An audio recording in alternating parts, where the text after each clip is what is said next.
This is Demario Davis. He plays NFL for the Saints. Listen to what he has to say at a press conference. Check this out. We get to go to church today. I have a word that I want to share. I know this is a little untraditional, so like I said, buckle up. Revelations 3:20 says, "See, I stand at the door and knock. If anyone hears my voice and opens the door, I will come in and dine with him and eat with him and he with me." I want to tell y'all about a knock that I heard this week. A lot of people don't know this, but on Friday, my daughter, she's 4 years old, she had her third epilepsy seizure attack. It's my same daughter who survived retinoblastoma. She's been totally cleared of that, but she had her third seizure. And it's been almost 2 years. She was about a month away. If she would have had no seizures for one more month, then she would have been off the medicine. But now we have to start that clock all the way over. It was on Friday when a bunch of kids were over at the house and she was playing. And I noticed something was off. And I told her mom I thought she was having a seizure. Her mom was pretty good. She saw it, my wife. And we took her in her room, didn't want to cause a scene. And she started to foam at the mouth. And it was her worst seizure. For 30 minutes, she seized. She wouldn't come, and we had to call the paramedics. They came, and so over the course of time, it ended up being a total of 30 minutes. They got her in. My wife got in the paramedics with her. I got behind them driving. You can imagine all the thoughts that's racing through your mind. The last sight you see of your daughter is she's totally out of it. Got to the hospital, and my wife told me that my daughter stopped breathing in the car twice. So I'm, of course, praying. We get to the hospital. They give her a bunch of medicine. They just seizure stopped. She's laying there. And at this point, if she seized for 30 minutes, you start to fear there could be development issues that could mess with her brain. She stopped breathing. If there was no oxygen going to her brain, you're starting to think about her speech be slurred or anything, or worse. So we prayed, and she had medicine, and my wife and I had to stay overnight at the hospital. And in the middle of the night, probably about 3 o'clock, I heard a knock.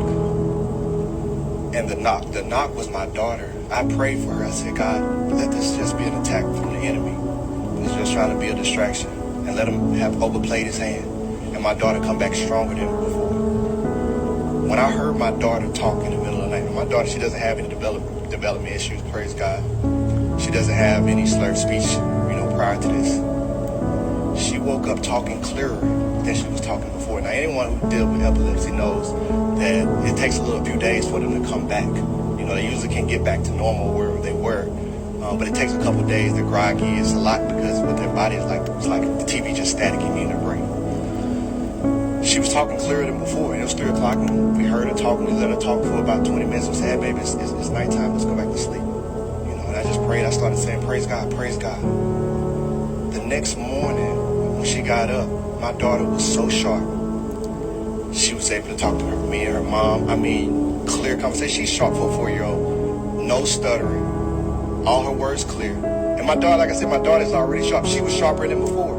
And if any of you were able to have a conversation with my daughter, you wouldn't know anything had ever happened. So we had a birthday party for my 7-year-old daughter that day. She got to be released from the hospital, and she came back home. And it was as if nothing was happening. She was playing with the kids the day before. And she had the worst seizure that she had ever had. And the next day, she's back out there playing with the kids. Now, of course, we can't let her get overstimulated. We have to keep bringing her in. We have to keep cooling her down. Can't let her do too much just because of protocol. But when I tell you, I got a chance to hear a knock from God. And what I want to share is we get to play this game, and it's great. And there's so many amazing things that happen at that game. And everybody wants to hear about it. But when we leave this game, we go back to being regular people. And regular people are living life. And people are waiting for a knock. And the word says who Jesus is, he's knocking at the door. All you got to do is get up. And so on the way, man, I'm nervous, but I'm praying. And I'm trusting. And I'm believing. And I'm asking for my daughter to make it through. I'm asking that she's better than before. And God gave me just what I asked for, plus some. I was blown away. And at that point, I knew, the game is going to take care of itself. My knock had already been answered. And I just want people to know, if you got stuff going on in your life, lay it before the Lord. Lay it before the Lord and trust. And be expecting of a knock.